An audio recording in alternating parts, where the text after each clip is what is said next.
별이 빛나는 밤에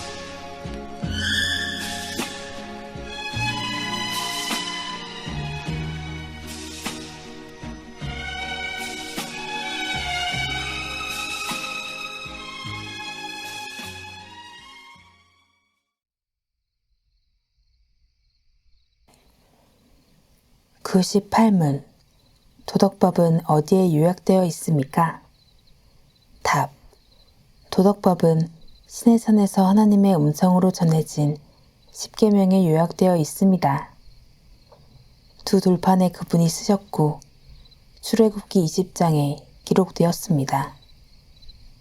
첫 4계명은 하나님에 대한 우리의 의무를, 나머지 6계명은 사람에 대한 의무를 담았습니다. 해설입니다. 의식법의 셋째 사례로 하나님께서는 의식법 안에 거룩한 장소를 구별하도록 명하셨습니다. 성막 또는 성전을 짓는 법과 그곳에서 소용되는 기구들과 장식들을 세세히 지정해 주신 것입니다. 출애굽한 이스라엘이 광야 생활을 시작했을 때 하나님께서 시내산에서 율법과 함께 성막 짓는 법도 명령하셨습니다.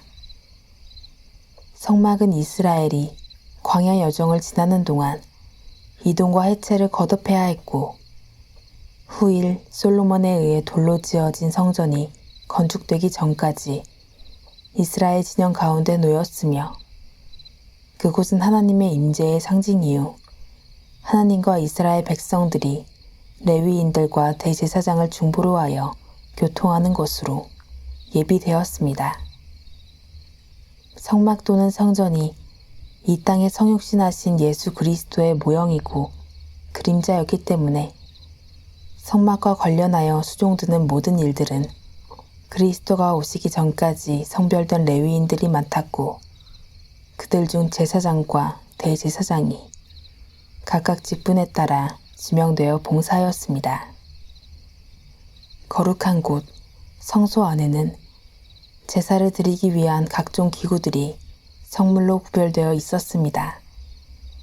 등잔불을 켜는 촛대는 계시록 1장 20절에서 교회로 불렸고 마태복음 5장 14절에서 교회는 온 세상에서 생명의 복음을 전하는 빛으로 소개되었습니다. 고운 가루로 만들어 제단에 올리는 떡은 생명의 떡으로 오신 그리스도를 상징합니다. 대제사장이 1년에 단 한 번만 들어갈 수 있는 지성소는 말로 표현할 수 없는 영광과 위엄으로 가득 찬 곳입니다.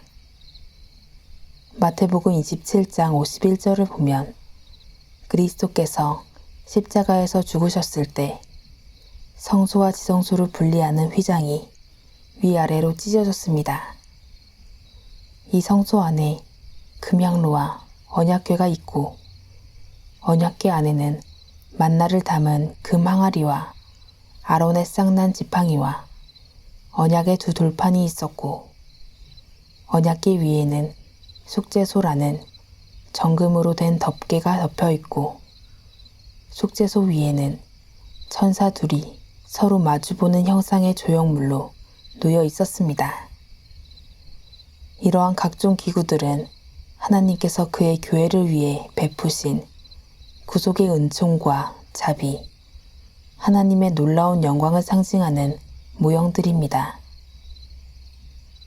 그 밖에 거룩한 곳에서 거룩한 일을 위하여 지명된 레위인들, 제사장에 관한 규례가 의식법 안에 속합니다. 모든 제사와 관련된 것들은 그리스도의 속죄사역을 상징합니다. 특별히 제사장의 직분, 그리고 대제사장의 직분은 히브리서가 잘 설명하고 있듯이 그리스도의 제사장 직분을 상징하는 것입니다. 제사장은 레위 지파에 속한 아론의 후손들에게 줄곧 계승되어 왔습니다. 그들은 제사장의 직무에 발탁될 때 먼저 물로 씻는 정결의 의식에 참여함으로써 그들이 하나님 앞에서 거룩한 자로 부름받았다는 것을 인식하게 만들었습니다. 또한 그들은 에봇이라 하는 거룩한 의복을 입었는데 가슴에 붙이는 흉패에는 이스라엘의 12지파를 상징하는 12개의 보석이 붙어 있고 우림과 둠밈이라는 판결의 돌이 달려 있었습니다. 이를 통해 그들은 그리스도께서 하나님과 백성들 사이에 중보자의 사역을 맡으신 것처럼 12지파를 중보하여 하나님께 제물을 드렸으며 하나님의 뜻을 백성들에게 전하는 사역을 감당하였습니다. 신명기 5장 4절에서 하나님께서 이스라엘 백성을 총회로 모으시고 모세를 통해서 율법을 허락해 주실 때 모세는 하나님께서 이스라엘과 대면하여 말씀하셨다고 기록했습니다. 이것은 이스라엘 백성들이 그만큼 똑똑히 알아들을 수 있도록 분명하게 율법이 주어졌다는 것입니다. 또한 출애굽기 19장 10절에서 15절에서 하나님께서는 이 율법을 받기 전에 엄숙하고 큰 경외함을 요구하셨는데 그들이 성결을 위해 옷을 빨게 하고 산에 오르거나 경계를 침범하지 말고 여인을 가까이 하지 말라고 하셨습니다.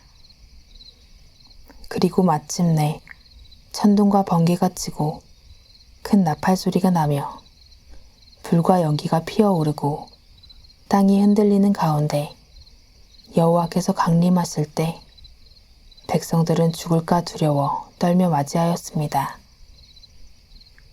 출애굽기 20장 20절에서 하나님께서는 두려워하는 그들에게 율법을 주신 목적이 그들을 시험하고 그들로 경외하여 범죄치 않게 하기 위함이라고 말씀해 주셨습니다.